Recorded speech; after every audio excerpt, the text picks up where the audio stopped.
What's going on? Back at it again.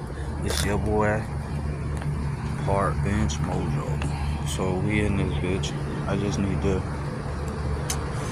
get some stuff out the way, I guess. I'm just making this because I'm at work and they all on break. Like, they stagger the breaks, so everybody don't do them at the same time. The only problem is the people who take the break after mine like to spend their break smoking cigarettes and watching me work. So it's like I started to either take break when they take break, or most days when I forget, I'ma just take 2 breaks. Like, this is my second break today, so I'ma just make it look like a nigga on the phone type shit, so that if anybody say anything, I'll just, hey, I had a phone call or whatever like that. So yeah, that's what I'm doing right now. And I'm trying to duck off. I'm out here in the parking lot. I'm low-key on camera like a bit, but it is what it is. But yeah, man, day 3, Park Bench Mojo, bus stop Mojo, rent a room Mojo, hopefully. I think I might have found another one to go look at. I'm gonna try and look at it this weekend. It's in the Pine Hills area. But then again, I don't know. We'll see. I have to get in there and see exactly what it looks like first. But I know I was going to find one. I did find one on Powers. But the one on Powers, the lady was like, she got a breathing condition, so nobody who smoked can go in there. It was like, fuck, I shouldn't even have said nothing, because the way she asked me was on some, like, she asked me like she smoked. Like, we was having a low-key conversation, and then she was just like, oh, you smoke? I was like, yeah, but I don't mind doing it outside or whatever like that. She was talking about, oh, I can't rent to nobody who smoke because of my condition. And I was just like, I should have known. But it's all good.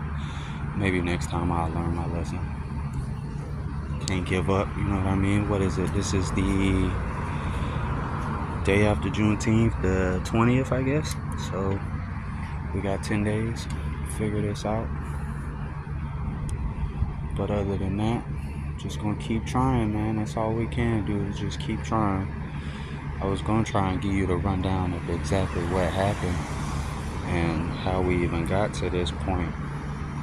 I'm pretty sure I told you about how I lost my bank account. So the bank took all my money, and because they needed to pay off a loan, and then I couldn't pay rent, so we like went through an eviction process. But this was like the third process that we low-key went with the same neighborhood. So they was like, at this point, it was like, nah, we good. But the thing is, they was doing something janky, like, because they kept switching management services or management companies or whatever like that. So like, nobody was transferring information from the last company to the new company. So like, in the midst of that one, they switched. Like, when the first people realized we were like 3 or 4 days late, they had switched on that 3rd or 4th day. So the new people had no fucking clue. Like, we never went to court for it, none of that. And then on top of that, they had switched us. The last people had switched our apartment because they refused to fix our AC. And I low-key think they broke it on purpose, because it wasn't too bad. We was bitching at them to fix it. They was fixing it. And then we kind of bitched at them while they was fixing it, because they were just like being extra messy and just rude. So I low-key think they made it worse, because it was like a sweat box in that bitch for like damn near a week. And then my mom threatened to call the police, because, you know, in Florida, you can't make people live without AC, you feel me? So they moved us downstairs to where there was another AC, a working AC, but I guess they never did it the proper way. Like, they wanted us to reapply, re-rent, everything, act like we was brand new people. Even though we was in the middle of a lease, they wanted us to act like we was brand new people and get approved to go downstairs, even though this was their idea to make us go downstairs, because they couldn't fix the AC or wouldn't fix the AC. So we was like, no, we're not doing that. Like, just either let us go downstairs or fix the AC. So they ended up letting us go downstairs. When we went downstairs, I guess because we didn't go through the process, we were lost. We were technically not living there, and it was downstairs where this eviction thing all took place. So when we got downstairs, all that kicked off. And man, she fine. Wish I could flip the camera for y'all. She's so mean though.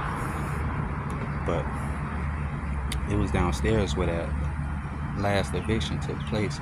But because we was not on the lease, technically they couldn't evict us. So it was like, but I didn't know that at the time. This is all hindsight looking back. Because if I would have caught on to that at the time, I probably would have never left, to be honest with you. Like, at least not until I was ready. You know what I'm saying? I definitely wouldn't have just up and left. So that shit was stressful. We was actually in that bitch for like 2-3 months, low key. You know what I'm saying? Trying to save up money or whatever. And then I was gonna bolt.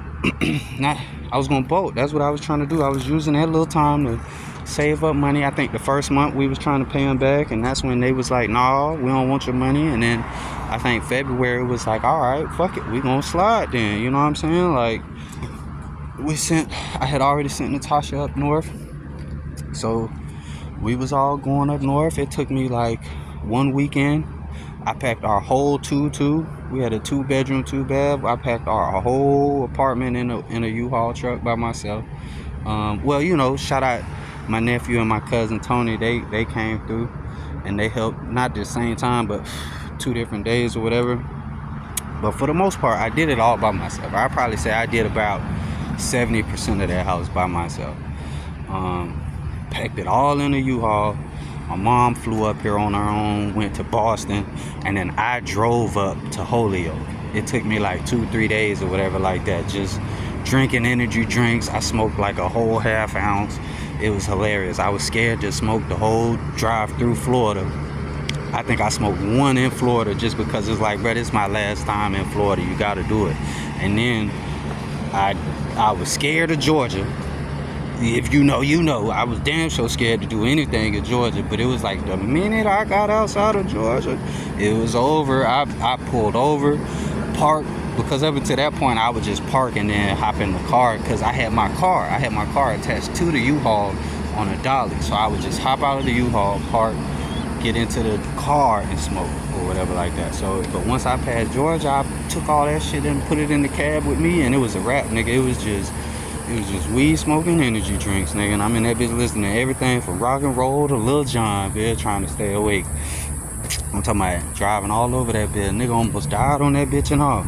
I saw some shit in Pennsylvania. That shit was so fucking beautiful, bro. It was like a little farm town, bro. I wish I knew what the fuck, or is it Pennsylvania? Wherever the fuck Pittsburgh at, I guess. But it wasn't Pittsburgh or whatever. It was just fucking beautiful, bro. I want to say that shit was called Thornton or some fuck shit like that. Like, bro, that shit was straight out of a movie or a picture book or something like that. That shit was so goddamn. But it was, I want to live there so bad. But I almost died in that same town, that same state.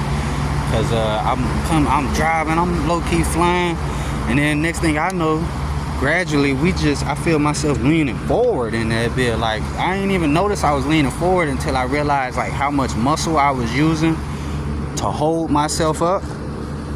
Hold on, somebody calling me back. I'm gonna continue where I left off, all right? Remind me.